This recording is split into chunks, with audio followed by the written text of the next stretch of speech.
Muito bem, pessoal. Deem uma olhada no que está sendo ensinado nas mesquitas australianas de forma aberta, orgulhosa, ostensiva, com câmeras instaladas. Nada está escondido, está à vista de todos. Ouçam só. O nome desse cara é Abu Ussad, certo? Ele é um estudioso islâmico. Então, os Yahudi, os judeus de Banu Israel, sempre foram um povo muito malicioso, causando fitna mesmo antes da vinda de Muhammad sallallahu alaihi wasallam. Os judeus diziam que os muçulmanos, subhanallah, inventavam coisas. Queremos citar até os próprios livros deles sobre sua mentalidade. E precisamos aprender sobre esse povo, porque é um povo com o qual sempre vamos lidar até que Allah subhanahu wa ta'ala envie o imam. Imam al-Ham, Imam al-Mahdi é o Messias muçulmano. Você ouviu o que ele disse? Ele disse: Vamos lidar com esse povo até o fim dos tempos. Então, quando eles te dizem que, nós só odiamos os judeus hoje em dia por causa de uma disputa política, porque Israel é um estado colonialista de colonos e estamos apenas lutando pelos direitos do povo indígena daquela terra, nós te dizemos que isso é tudo besteira. Se você desse a eles as chaves de Jerusalém ou até mesmo de todo Israel, se você apagasse Israel do mapa, essas pessoas nunca parariam de caçar os judeus. E adivinha quem entende isso? O povo judeu entende isso. E é por isso que Israel vai lutar até a morte para garantir que Israel sobreviva, porque eles sabem que depois disso ficarão sem Estado. Eles ficarão à mercê do próximo Hitler ou à mercê dos islamistas. Basicamente, é uma sentença de morte. Então, toda nação na Terra tem o direito de ter uma pátria, menos o povo judeu. Por quê? Eu sei, porque sou uma pessoa instruída sobre isso. Sabemos disso. Essas pessoas nunca vão parar de caçá-los. Mas se você é um esquerdista, um lunático woke que acha que isso é um estado colonial de colonos e que deve ser apagado do mapa, blá blá, então faça a si mesmo essa pergunta. Por que é tão importante para eles se livrarem de Israel? Quem você acha que sabe mais sobre o Islã? Você ou esses estudiosos eruditos do Islã? Esse cara não é nenhum extremista? Eu concordo 100% com a opinião dele porque é exatamente isso que o Islã ensina. Ele não é idiota, está totalmente certo segundo o Islã. Essas são as pessoas que, quando chegar o fim dos tempos, Allah, glorificado e exaltado seja, fará milagres para que a nação de Muhammad veja e ouça com seus próprios olhos e ouvidos. Na mesma direção, quando muçulmanos lutarem contra judeus, Até mesmo as pedras. as árvores falarão, a pedra falará e dirão: ó muçulmano, ó crente, há um Yahudi atrás de mim. Venha e mate-o. Vemos que os judeus mataram muitos profetas. Isso está sendo ensinado abertamente e com orgulho nas mesquitas australianas. E isso já acontece há muito mais tempo no Reino Unido. Ouça só. Um sermão no Centro Islâmico Red Bridge, em Ilford. Ilford, logo esse lugar. É um lixo. Em Ilford, o orador reza com sua congregação em árabe para amaldiçoar os judeus e os filhos de Israel. A Talk CD solicitou duas traduções independentes da gravação. No Islã, filhos de Israel não se refere ao Estado moderno de Israel. Os judeus são chamados de povo de Israel porque essa é a tribo deles. É assim que o Islã se refere a eles. Às vezes chama-os de judeus, ou às vezes de Bani Israel, que significa filhos de Israel. É dublado por uma atriz. Ó Alá, amaldiçoe os judeus e os filhos de Israel. Ó Alá, amaldiçoe os infiéis e a política. Vocês também já eram, seus lunáticos woke estúpidos. Vocês também já eram. Essas pessoas não te amam. Amaldiçoe os judeus e os filhos de Israel. Ó Alá, amaldiçoe os infiéis e os políticos. Ó Alá, anule as palavras deles, faça tremer os pés deles, disperse e destrua a unidade deles, arruíne suas casas e destrua seus lares. E de Londres a Liverpool? Se 3 bilhões marchassem sobre Israel, tudo acabaria. Eles cospem em direção a Israel. 2 bilhões, acabou tudo. Olha como essas pessoas são patéticas. Apenas marcha em direção a Israel. 2 bilhões de muçulmanos, fim para Israel. Tá bom, tenta então. Esses idiotas não fazem isso. Essas são as crenças delirantes e retardadas que essas pessoas têm, que os levam a desventuras como a que você viu em 7 de outubro de 2023. E aí eles são arrasados, espancados, destruídos, humilhados e depois choram, perguntando onde estão os direitos humanos internacionais, onde está a lei internacional. Meu Deus, por favor, olhem para esses judeus malignos. Tem gente que nunca aprende. As pedras. As pedras vão falar e dizer: ó muçulmano, atrás de mim há um. Os muçulmanos adoram essa história. É uma citação real de Maomé. Não há discordância sobre isso nem entre os muçulmanos moderados de fachada. Eles vêm e o matam. Pregadores em mesquitas por toda a Grã-Bretanha foram filmados pedindo vitória para o Hamas.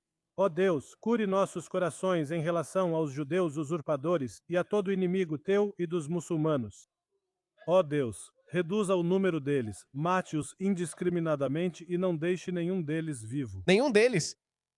Por isso digo, quando dão lição de moral a Israel dizendo quantas mulheres e crianças morreram, aliás, o próprio Hamas diz que são cerca de 60 mil, 65 mil, metade deles são combatentes do Hamas. Então, é 1 para 1. Essa é uma das melhores proporções de civis para combatentes inimigos que você vai encontrar em um ambiente urbano. Israel toma muito cuidado para não matar civis. Não estou dizendo que é por bondade, talvez seja, mas isso não é bom para Israel. Simplesmente não é bom para Israel. Israel quer alcançar seus objetivos sem atrair todo o ódio que recebe. Apesar disso, ainda recebe muito ódio. Veja no que acreditam e ouça o que ele diz. Ó Deus, cure nossos corações em relação aos judeus usurpadores e a todo inimigo teu e dos muçulmanos. Ó Deus, reduza o número deles, mate-os indiscriminadamente. Indiscriminadamente. E não deixe nenhum deles vivo. Nem filhos, esposas, mulheres ou idosos, não deixe nenhum deles.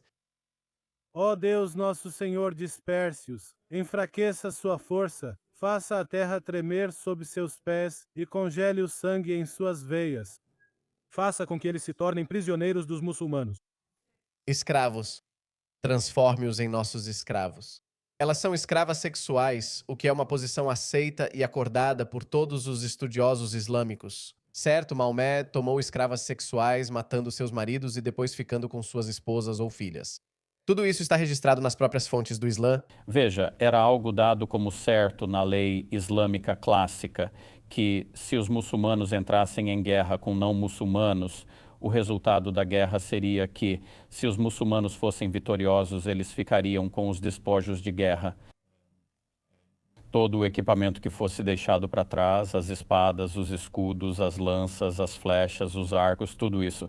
Mas também o pessoal, eles levariam o pessoal como prisioneiros, como pode acontecer ao final de qualquer guerra. Mas naquela época não havia um sistema prisional desenvolvido para lidar com prisioneiros de guerra.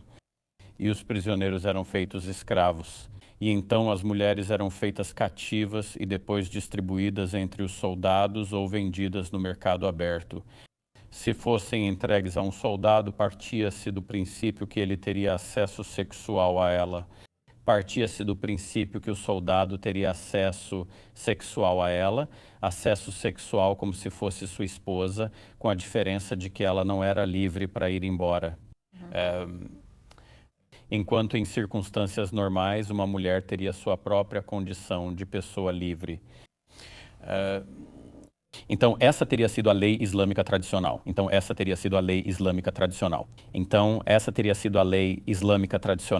Mas essa própria lei não permitiria que muçulmanos agissem de forma desenfreada fora de um contexto de batalha e simplesmente fossem capturar meninas em uma escola ou mulheres no mercado ou em qualquer outro contexto.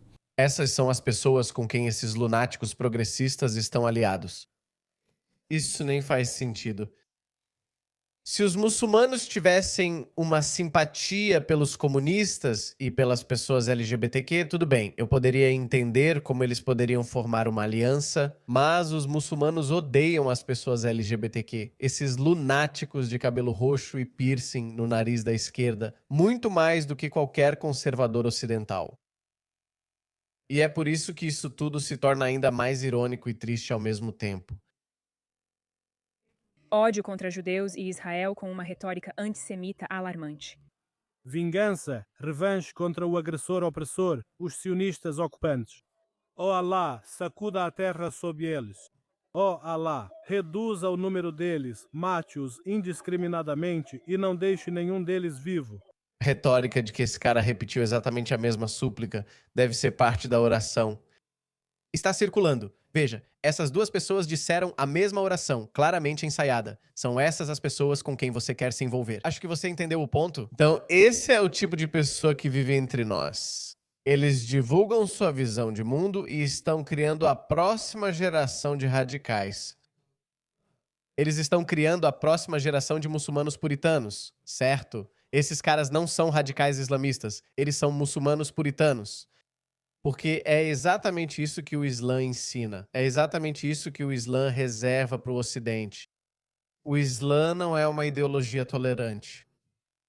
Dê uma olhada na sua história de 1400 anos. Onde quer que vá, está em estado de guerra com eles. Pergunte aos persas quando o Islã entrou na Pérsia no século VII, ou pergunte aos indianos. Eles estão em conflito com o Islã há 1300 anos, desde que permitiram a entrada de muçulmanos. A Índia é um país único e acolheu todas as nações.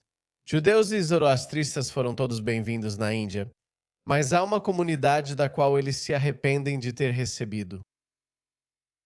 Você acertou, os seguidores do Islã. Então, onde quer que o Islã vá, ou está em estado de guerra com eles, ou os conquista. Está em estado de guerra com a Índia. Está em estado de guerra com o Ocidente neste momento. E os muitos outros países que ele subjugou completamente, ou seja, Norte da África, Oriente Médio, Síria, todos esses eram países não muçulmanos. Pergunte a si mesmo, qual deles você será? O conquistado ou quem continua lutando contra eles? Evitá-los totalmente? Infelizmente, essa oportunidade já passou porque nossos políticos os recebem de braços abertos. Então, você tem que lidar com esse problema. Ou você pode se render e morrer, ou pode se levantar e lutar como os indianos têm lutado contra eles.